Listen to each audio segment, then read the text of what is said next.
We'll take your call. You're on the air. Good morning. Morning. As bad as Obamacare is going to be, it's so terribly unfair. Well, it is.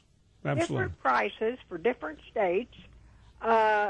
Federal employees will not be included in Obamacare.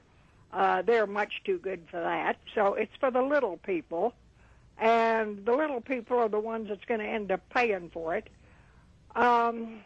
The whole thing is going to be a disaster, and not only for the Obamacare people. I think eventually this is going to trickle down to the Medicare folks, and it's already to the point, the government can end up with your property in a lot of cases.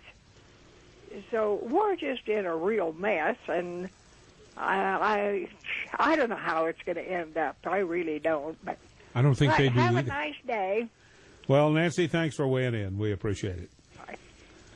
Bye.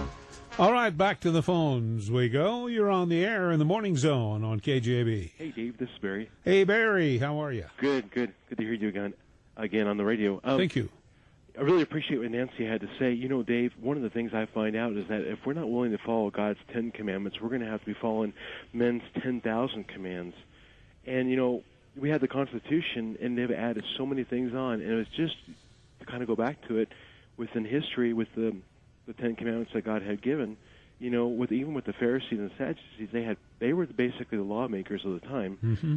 and they passed all these different laws that made no sense. If you did this and that, it was an ungodly thing.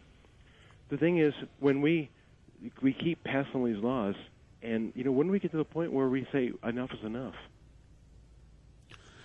Well, I think people are slowly but surely reaching that point, mm-hmm.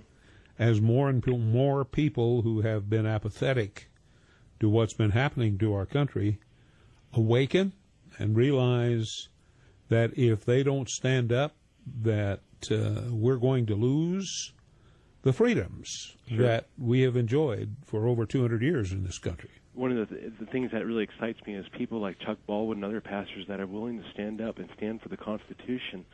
Those are the people that are going to help change our country, because, like Charles Finney says, with the problems in our government, the pulpit is responsible for it. To a large extent, I agree with you. Yeah. I agree with you. Well, that's my 2 cents, Dave. I appreciate it. Hey, that's a good 2 cents. Thank you. Thank you.